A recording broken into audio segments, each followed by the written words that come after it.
Radio Peloton. Radio Peloton. Bonjour à toutes et tous, très heureux de vous retrouver pour un nouvel épisode de Radio Peloton. On va parler cyclisme évidemment avec Maxime Jacques et Jean-Marc Guéraille. Bonjour messieurs. Bonjour. Salut. On va revenir tout d'abord sur ce que vous avez retenu de la semaine écoulée. Jean-Marc, je crois que tu vas nous parler de Wout. Oui. On t'écoute. C'est quand même une semaine un peu particulière. Faut bien avouer qu'il a un côté Gaston Lagaffe, notre Wout van Aert, même si ça le rend éminemment sympathique. Je pense que sa cote de popularité a encore augmenté cette semaine. Petit retour en arrière. Il est censé courir le Nice-Blatt. Boum, grippe intestinale. Tous ceux qui ont des enfants en bas âge ici savent ce que ça veut dire. Il fait donc sa rentrée officielle sur route au Grand Prix Samin en Wallonie. On se dit chouette. Et il y a un coureur, qui crève. C'est qui ? C'est Wout van Aert. J'ai l'impression qu'il y a quelqu'un qui l'a marabouté ou qui lui a vraiment jeté un mauvais sort. Heureusement, je dirais la semaine se finit bien, parce que ce que je retiens, c'est que j'ai vu un bon Wout van Aert, un bon plus, je dirais, sur Strade Bianche, qui est une course particulièrement dure, qui convient à ses qualités, mais on se demandait où était son niveau, et moi je l'ai vraiment trouvé pas mal du tout à cette époque-ci de la saison. Rappelons quand même que ses objectifs, ce sont Tour des Flandres et Paris-Roubaix. Donc je sors de cette semaine qui avait mal commencé avec un sentiment plutôt positif pour Wout van Aert. Ouais, compte tenu de la maladie, compte tenu de la blessure à molle en cyclocross et donc une préparation un peu tronquée, on peut être satisfait d'un top 10 au Strade Bianche. Ouais, déjà au Samin, je trouvais qu'il était bien. Il avait bouché quelques trous, on l'avait vu faire des efforts. Il allait jouer la gagne s'il ne crève pas, je pense que c'est assez évident. Et alors ce qui était intéressant, je trouvais au Strade, c'est que il s'est mis au service à un moment donné de Jorgensen, donc il a su se dire ok, je suis peut-être moins bien que lui, mais t'es quand même pas mal, en étant au service, il fait top 10. Et ce que j'ai surtout apprécié, c'est son placement. On sait que la saison dernière, ça a été souvent décrié son placement sur les classiques flandriennes. Ici, sur l'Estrade, où le placement est hyper important, il était toujours bien placé. Donc ça, c'est quand même très, très prometteur. Ouais, au pied du Tolfe notamment, il avait pris les devants à plusieurs reprises, il s'est bien placé, donc c'est encourageant. Wout, il avait quand même enchaîné double crevaison à Loonhout en cyclocross, chute à molle. Donc faut pas rajouter. C'était ses deux derniers crosses de la saison. Il y a le DNS au Newsblad dont Jean-Marc a parlé, il y a la crevaison Samin, ça fait quand même 4 jours de compétition, même si le Newsblad ne compte pas vraiment puisqu'il l'a pas fait avec de la poisse. Il vient d'en enchaîner 2 sans poisse, parce qu'il y a l'Estrade, parce qu'il y a le chrono qui vient de terminer à Tirreno en mode échauffement mais sans poisse, donc on espère qu'il pourra faire une bonne semaine à Tirreno. Max, qu'est-ce que tu retiens toi de la semaine écoulée ? L'Estrade Bianche, mais l'édition féminine, s'il fallait trouver un peu de suspense, c'est là qu'il était. Ça a été aussi un peu Gaston Lagaffe avec cette histoire de motard qui a mal indiqué la route aux coureuses, parce que c'est vraiment l'erreur du motard, comme c'est déjà arrivé sur des courses masculines, au Tour de Wallonie il y a quelques années. Tour d'Algarve l'an passé, on se souvient, c'est aussi le motard qui avait pris la mauvaise route. Toutes les favorites ou quasiment étaient dans ce petit groupe en Vollering, Kopecky notamment, Ferrand-Prévôt. Et ça s'est terminé avec un groupe de 5 qui arrive sur la Piazza del Campo au sprint, victoire d'Elise Chabet, un beau sprint comme on n'a plus vu depuis longtemps sur l'édition masculine. Et donc au niveau suspense et plaisir et spectacle, c'était peut-être ce moment-là qui était le plus intéressant samedi. Ouais, Chabet très impressionnante, et si on trouve des motifs de satisfaction pour Wout, c'est un peu plus dur pour Kopecky, je trouve, même si à cette erreur d'aiguillage les plus forte était quand même déjà partie. Vollering, elle a une excuse, elle a crevé. Ferrand-Prévôt, elle a crevé. Mais Kopecky, j'ai l'impression qu'elle s'est retrouvée là à court de jambes. Elle a dit elle-même, je veux dire, elle se cache pas. On espérait tous ici qu'elle fasse un bon début de saison. C'est pas le cas. Mais elle a reconnu elle-même qu'effectivement, elle n'était pas parmi les fortes du moment. Donc je suppose qu'elle connaît les pourcentages qu'elle doit encore gagner pour briller sur c'est classique entre guillemets. Alors que c'est une course qu'elle a déjà gagnée. Newsblad, elle était aussi en dessous des meilleurs. Et c'est une saison un peu spéciale parce que l'an passé elle avait fait des Ardennaises et du Tour de France un objectif en se disant je vais changer ma manière de me préparer. On a l'impression qu'ici elle est revenue aux bases, mais ce retour aux bases il commence de manière un petit peu compliquée. Donc gros point d'interrogation sur la saison de Kopecky. On passe au premier débat. On peut pas y couper. Pogačar, il a gagné, on s'y attendait. La surprise, si c'en est encore une, mais là, ça n'en sera plus jamais une. Paul Sexas, vraiment au-dessus du lot parmi les autres, parmi les humains du peloton. On va se demander s'il sera bientôt l'équipier de Pogačar, parce que ça a fait la une des journaux, notamment au Last News ce matin. Avant ça, le quiz, messieurs, la montée finale de Sainte Caterina à Sienne, le dernier mur, il fait 1,2 km à 8,5%. À quelle vitesse la montée Sexas? Quelle vitesse moyenne? On n'a pas vu. C'est dur comme question parce qu'on l'a pas vraiment vu. On a vu juste le ralenti de l'attaque, je mets des gros guillemets pour ceux qui ne regardent pas en vidéo, sur Del Toro, on va peut-être en reparler. 22 km/h 29 km/h. On dit 8,5%. Pogacar, il n'affiche pas toujours ses datas, mais il a dû le faire plus tranquillement, oui, parce qu'il était presque en décrassage. Si on peut faire du décrassage sur du 8%. Mais voilà, en tout cas, c'était quand même très fort. C'est vrai que Del Toro ne semble pas s'être mis à bloc visuellement. Et d'un autre côté, s'il avait voulu faire le cadeau, est-ce qu'il n'aurait pas suivi Sexas jusqu'au bout et puis il l'aurait laissé pour bien montrer qu'il faisait le cadeau. Il y a ça qui me fait douter. Et il y a aussi le fait que quand Christen passe la ligne, Pogacar, on le voit, et il dit « Ah, 6 !» Il a fait 6e. Donc ça veut dire que UAE, ils étaient aussi venus jouer non seulement la victoire, mais les places d'honneur. Et donc que Del Toro ne l'ait pas joué, c'est un peu bizarre dans ce contexte-là. Maintenant, je peux aussi me dire que Del Toro, il a sucé la roue de Sexas 3/4 des 2 dernières heures de course. Se dire, le gamin de 19 ans et demi, c'est peut-être le prochain Del Toro, parce que c'est un peu ça, il est le futur crack du moment, c'est lui. Ou alors simplement qu'il n'avait pas les jambes. Honnêtement, j'ai pas la réponse, mais dans l'attitude visuelle, on a l'impression qu'il a laissé filer. Ouais. À l'UAE Tour, quand il laisse filer les bons coups, il a toujours l'air facile aussi. Del Toro, c'est pas quelqu'un qui se dépouille sur sa machine. Alors, on a évidemment pas bien vu le moment de l'attaque de Sexas, mais Del Toro m'a pas semblé en difficulté extrême. On a plutôt eu l'impression qu'il laissait filer, et comme le dit Maxime, il l'a bloqué 3-4 fois sur la course. Il a joué parfaitement son rôle d'équipier. Il avait réussi. À partir du moment où Sexas ne coince pas, pour moi, il n'y a pas de raison qu'il aille le griller. Et il pense peut-être au futur. Imaginons que 2 hommes se retrouvent sur le Tour de France. Pogacar est devant. Ils jouent un podium à 2. Est-ce qu'ils vont collaborer? Il s'en souviendra peut-être. Ouais.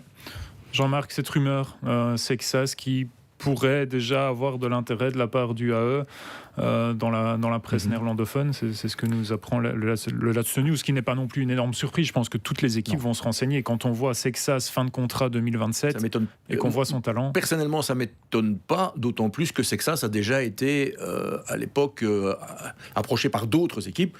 Patrick Lefebvre l'a confirmé que Soudal Quick-Step a tenté le coup il y a 1 an ou 2.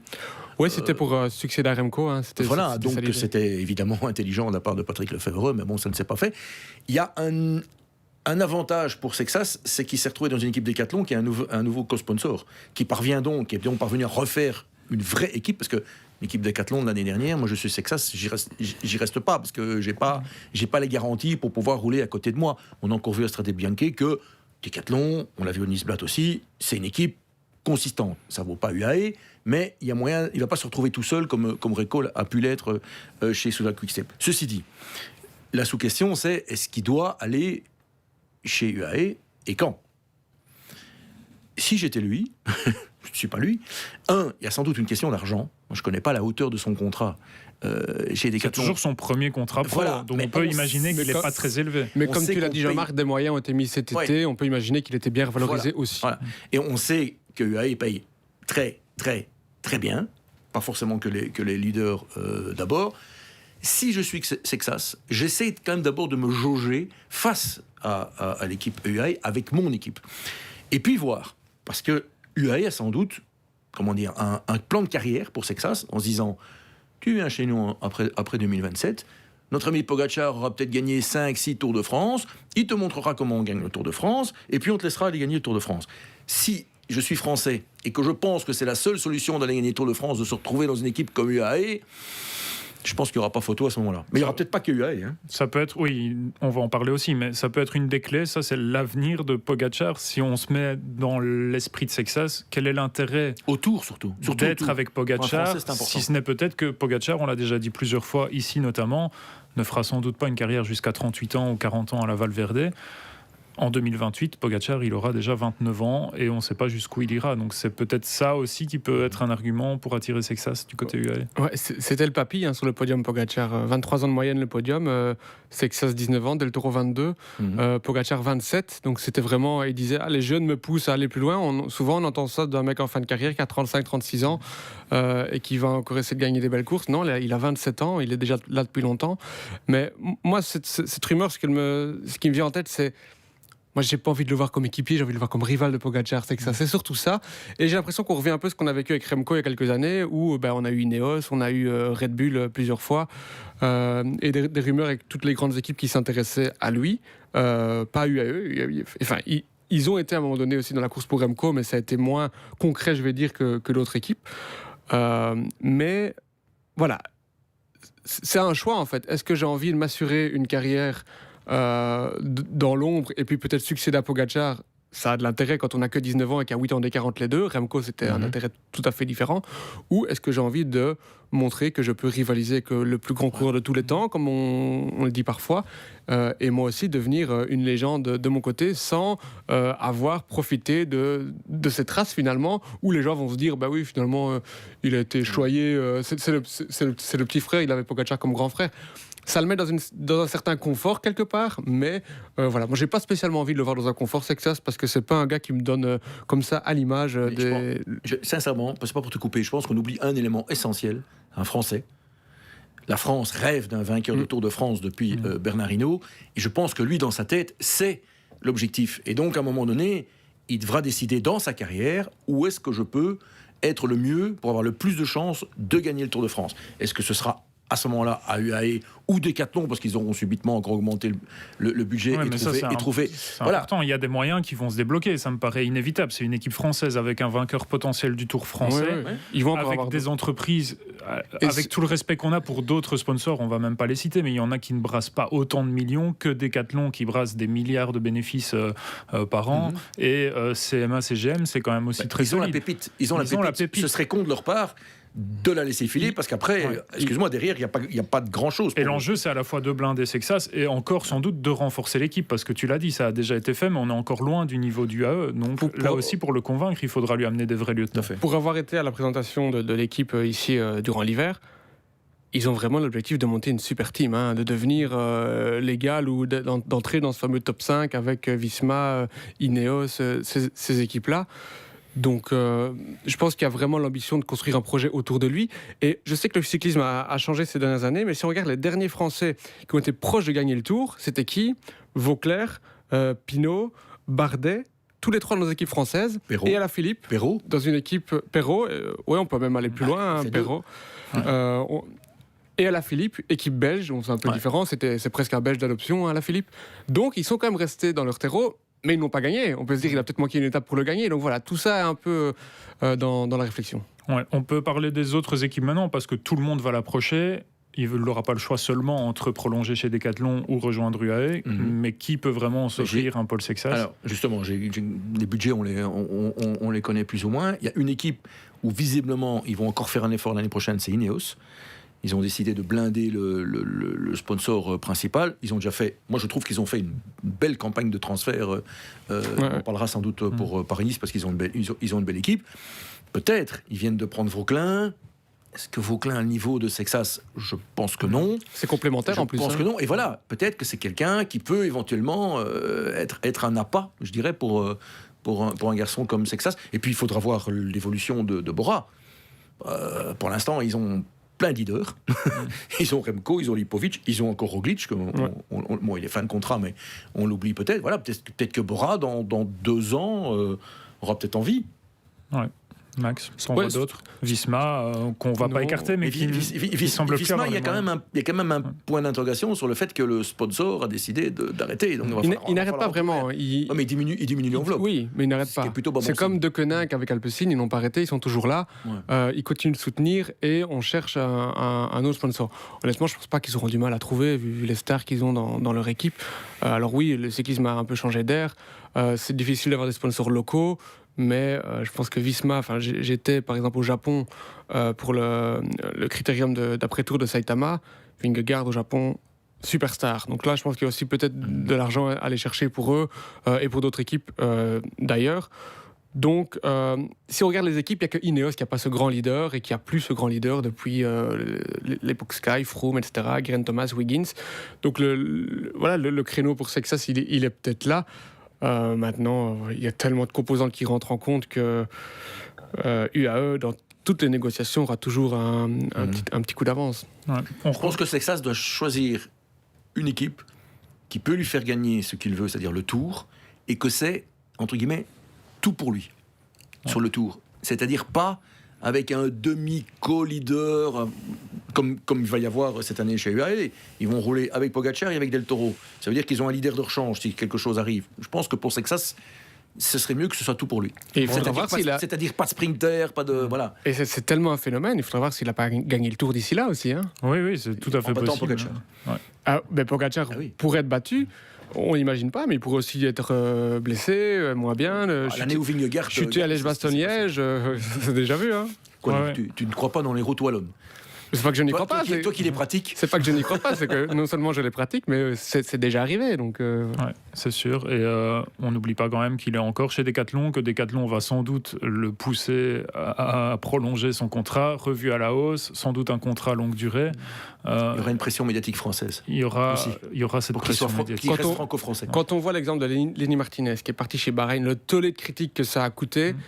Là, il a l'image du genre idéal, c'est que ça, c'est pour le moment. Et je pense qu'il le sait. C'est un gars super malin, super intelligent. Pour avoir fait des interviews avec lui, c'est vraiment... Il a la tête sous les épaules posée. C'est presque lui qui fait la réflexion quand les journalistes font des questions un petit peu moyennes. Donc, à ce niveau-là, chapeau. Et je pense que tout ça rentre en compte aussi dans son argumentaire à lui, dans sa prise de décision. Et je pense aussi qu'il a un entourage familial. C'est pas pour critiquer l'entourage de Lenny Martinez, qui est différent et qui a peut-être d'autres ambitions pour lui. Ceci dit, quand même, pour remettre un peu l'église au milieu du village, depuis que Lenny Martinez est chez Bahreïn, il a quand même franchi un cap. Hein.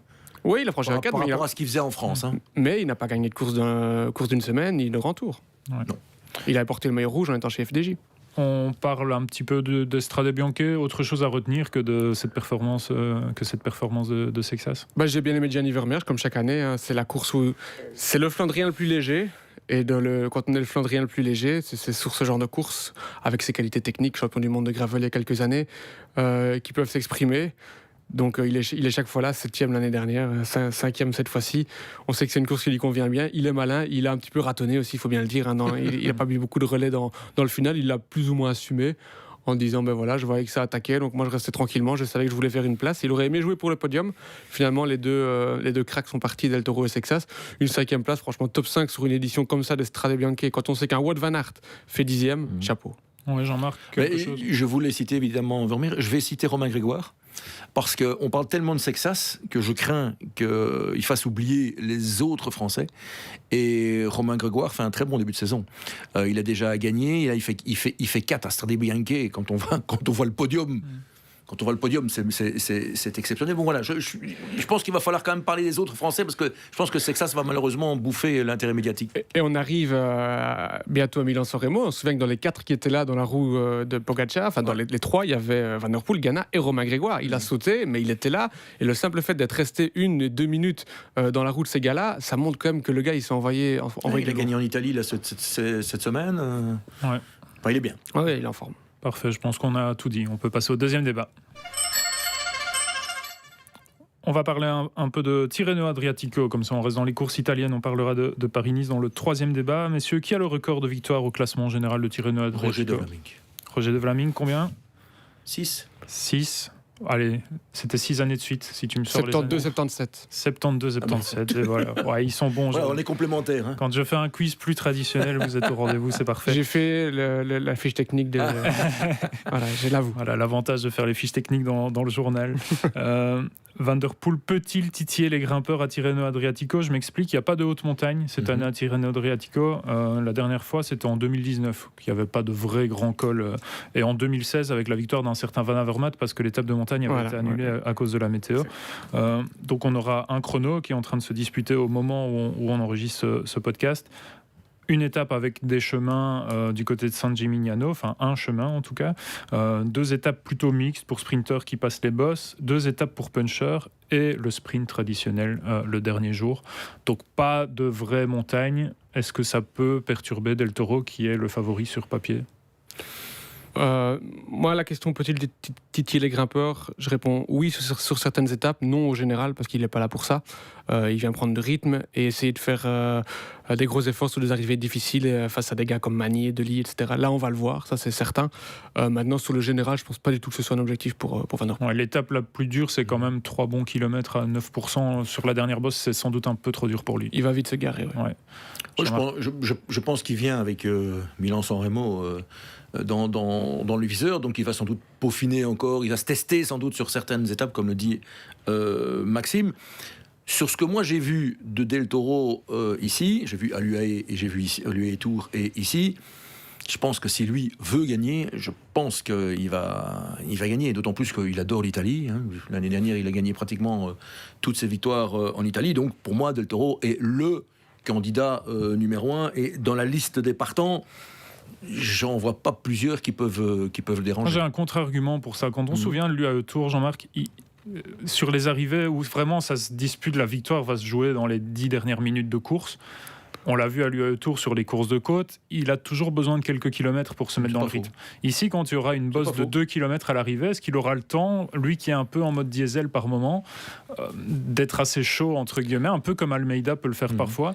J'ai pas le parcours en tête, mais est-ce que sur cette étape-là, c'est une course de côte, c'est juste une côte, ou est-ce que c'est un peu dur avant? C'est un peu dur avant, donc évidemment, Mires va durcir la course, ça c'est évident. Et il y a quelques années, on aurait cité Roglic, parce que dans ce genre d'arrivée, il aurait toujours été là. Là, on sait pas, on l'a pas encore vu.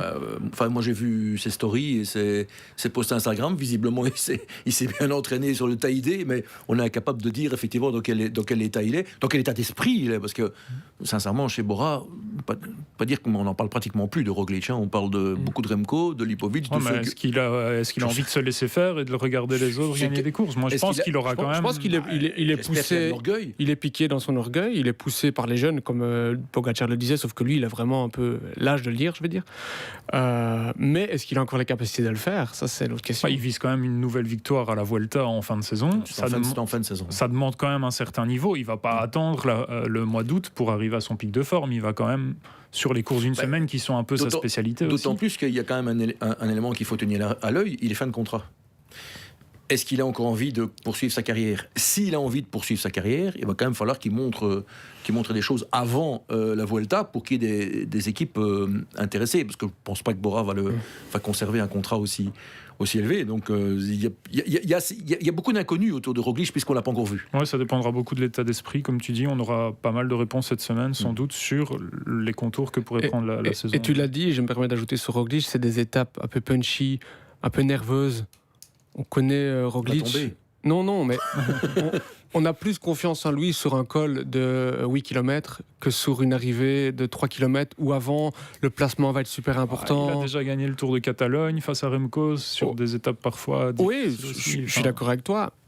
Mais c'était quand il était peut-être un peu plus frais et mentalement aussi. Donc on a le parfait exemple chez nous avec Van Aert, qui n'est plus le coureur qu'il était avant à ce niveau-là. Est-ce que Roglic a encore envie de prendre les risques? Ça, c'est la question que lui seul peut répondre. Ce serait intéressant à voir. D'autres candidats pour rempêter Del Toro, à part Roglic, Tiberi, Jorgensen, qui a quand même montré une solide forme, Jan Christen. Qui a changé il a changé de calendrier par rapport aux années précédentes. Et il est à chaque fois là. Il n'a pas encore gagné. Mais on le voit, enfin, il s'est fait ramasser par Sexas avec un numéro de Sexas. Austrade, il est présent aussi. C'est plus qu'un outsider. Mais dans les arrivées, moi, j'ai pas non plus tellement les étapes en tête, mais peut-être que ça le dessert un peu quand même. Ouais, moi, Visma, j'ai l'impression qu'ils vont faire une grande année. Je trouve que le week-end d'ouverture, ils ont très bien couru. Ils ont des super coureurs.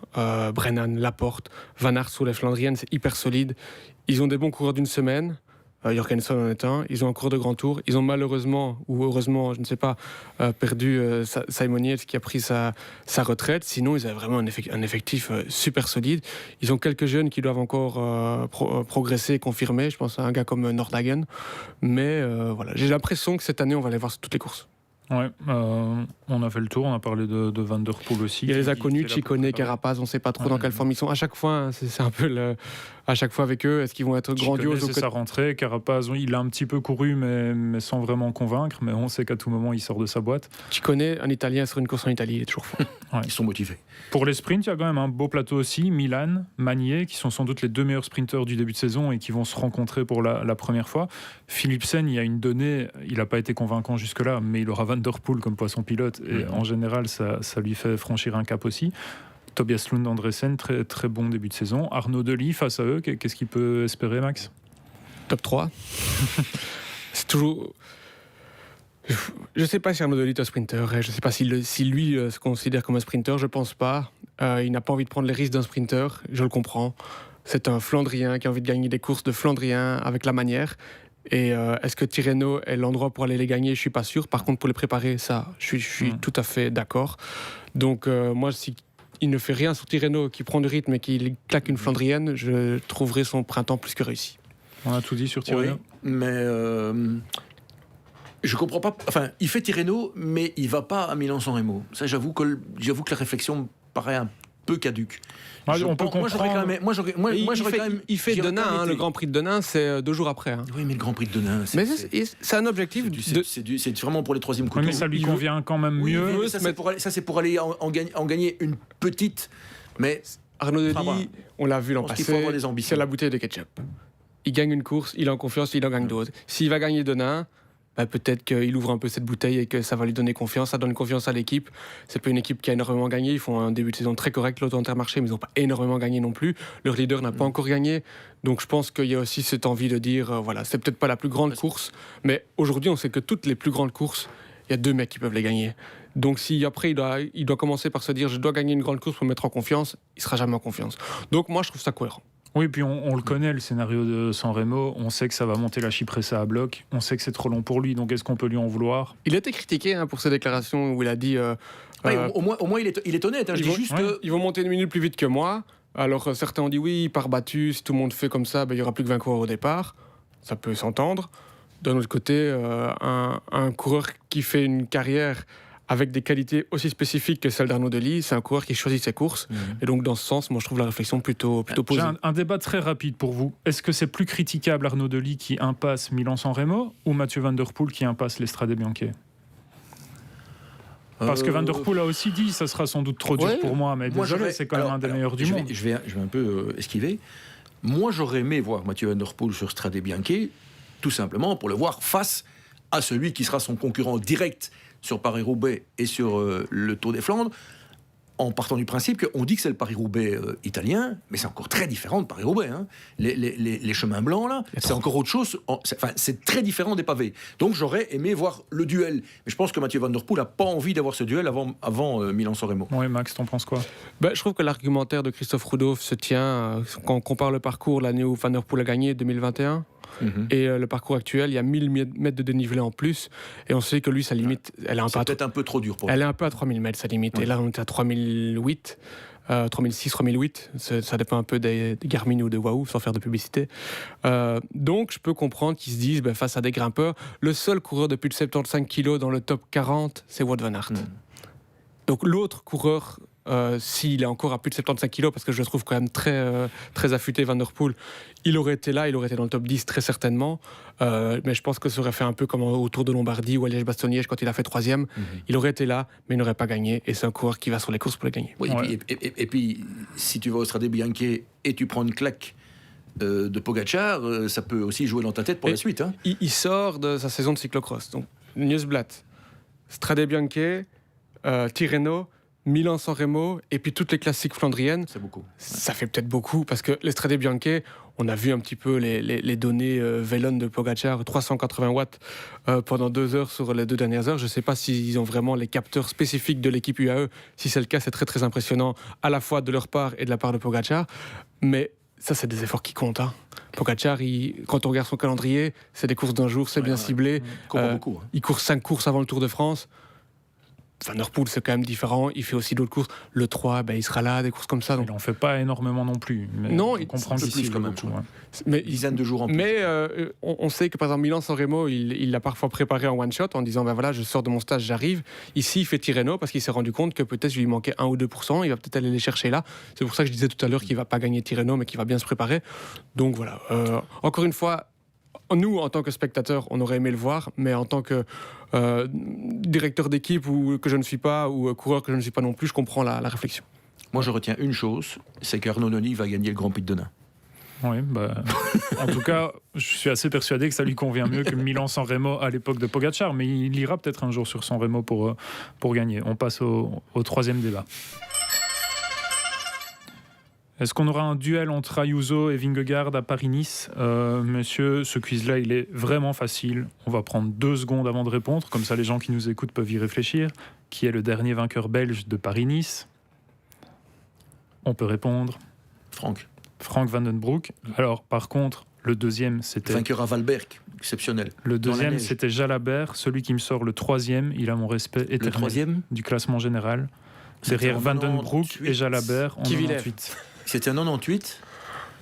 Oh, quand tu vas me dire le nom, je vais te dire oui, je connais. Un Espagnol de la ONC. Peloki ? Non, c'est beaucoup plus niche. Je ne connaissais pas son nom, pour être très honnête. Marcelino Garcia. Oh, il a fait le tour. C'est un bon équipier. Il avait gagné la Ruta del Sol 2-3 semaines avant. Numéro de Franck dans l'ascension de Valberg sous la neige. Est-ce qu'on aura ce duel Ayuso-Vingegaard, Max ? Oui. Et je trouve ça... Moi, j'aime bien les coureurs qui ont déjà gagné Tirreno, qui l'ont gagné tous les deux, et qui vont sur Paris-Nice pour augmenter le palmarès. C'est des courses différentes, il y a plus de montagnes, on l'a dit. Pas énormément non plus, mais il y en a plus. Et dans l'optique d'une préparation du Tour de France, ce qui est tous les deux leur objectif de l'année, je trouve ça aussi très intelligent d'aller se mesurer. Et je trouve ça bien qu'ils soient 2 aussi. Parce que quand on n'a qu'un top coureur, c'est le grand favori. Ici, je pense que Vingegaard est légèrement plus favori qu'Ayuso, mais le match entre les deux va nous donner peut-être pas des réponses définitives, mais en tout cas des gros indices sur ce qui va nous attendre dans les prochaines semaines et les prochains mois. Ouais, 2 sprints, un chrono par équipe assez particulier parce que le temps est pris sur le premier, donc ils peuvent arriver un à un. Il peut arriver tout seul. Il peut arriver tout seul, comme on l'a déjà vu d'ailleurs à Paris-Nice, et comme ça sera le cas. Sera le cas sur le Tour de France. 3 étapes assez punchy, une arrivée au sommet à Oron, ça c'est ce qu'il n'y a pas sur Tirreno, mais c'est l'arrivée au sommet qui avait déjà l'année passée, victoire de Storer, si je dis pas de bêtises. Pas très dur Oron, hein, pour l'avoir déjà fait. Pas très dur non plus, mais c'est quand même une vraie arrivée au sommet. Ouais. Et l'étape de Nice qui a été un peu remaniée, qui est un petit peu moins difficile que les autres années. Il y en a un peu pour tous les goûts, Jean-Marc.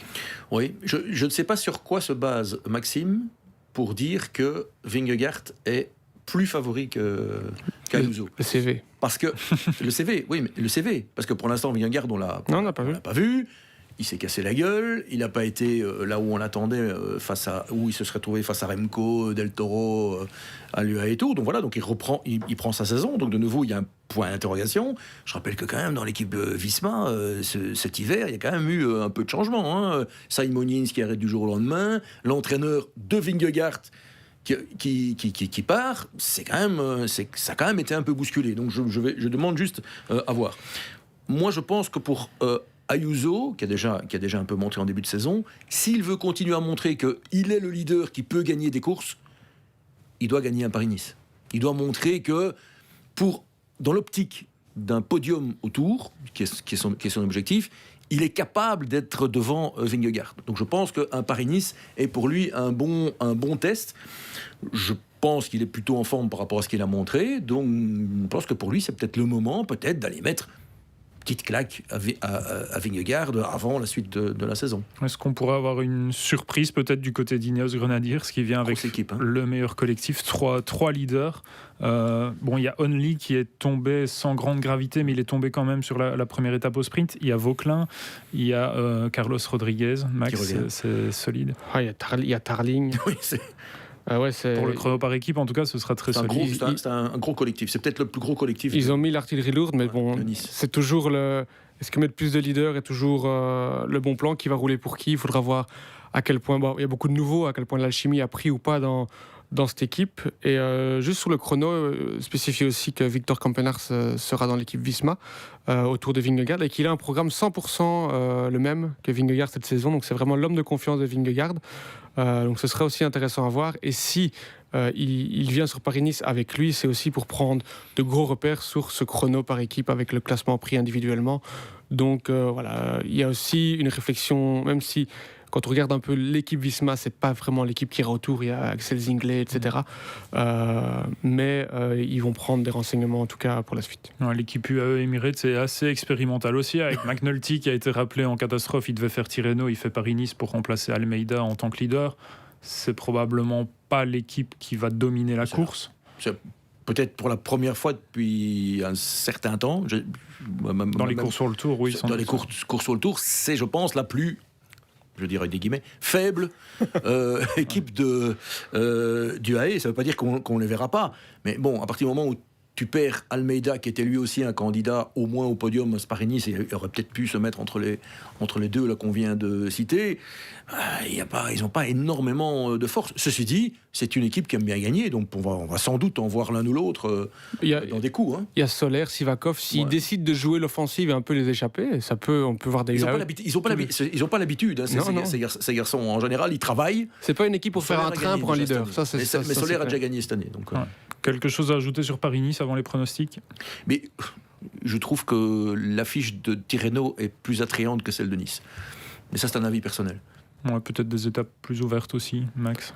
Moi, j'ai lu ou vu un tweet qui disait que la densité de qualité des start lists était, pour Tirreno, c'est habituel à ce qu'il y avait d'habitude, et pour Paris-Nice, c'est un petit peu moins. Donc, mais c'est souvent... Alors, ils vont pas tous aller à Milan-San Remo, mais vous savez qu'il y a un petit jeu en disant est-ce qu'on doit préparer Milan-San Remo en faisant Tirreno ou en faisant Paris-Nice. Et ces dernières années, c'est quand même Tirreno qui tire la carte, si je puis dire. Donc peut-être qu'il y en a certains qui se sont dit bon, allez, je suis un peu superstitieux, je vais aller faire Tirreno en espérant briller sur Milan-San Remo. Il a beaucoup plu sur Paris-Nice ces dernières années, c'est peut-être aussi une des raisons. Ouais, c'est vrai que ça n'aide pas en début de saison. C'est pas toujours encourageant à une époque où il y a beaucoup de malades aussi. Il y a eu quelques forfaits pour maladie, donc les coureurs sont sans doute en train d'éviter ça. Les pronostics, messieurs, je vous demande tout simplement le vainqueur de Paris-Nice et le vainqueur de Tirreno, Max. Vingegaard Del Toro. Alors moi, je vais faire Ayuso Del Toro. Ok. Pour faire original sur Tirreno, j'avais un O aussi un peu plus original, c'est Buitrago, très en forme. Ouais. Avec un point d'interrogation sur Roglic, on l'a dit ici juste avant, mais qui est quand même capable de tout. On ne sera pas si surpris que ça s'il gagne le classement général de Tirreno. Paris-Nice, je penchais un peu pour Vingegaard, mais c'est vrai que le duel semble assez ouvert. Rien à ajouter, on se dit à la semaine prochaine. Non, c'est une belle semaine de nouveau. Mais moi, j'adore quand on est dans la saison. Ouais. Quand c'est parti, c'est parti. Une fois que le week-end d'ouverture est lancé et qu'on ne sait plus quelle course regarder, c'est qu'on est vraiment bien. Ouais.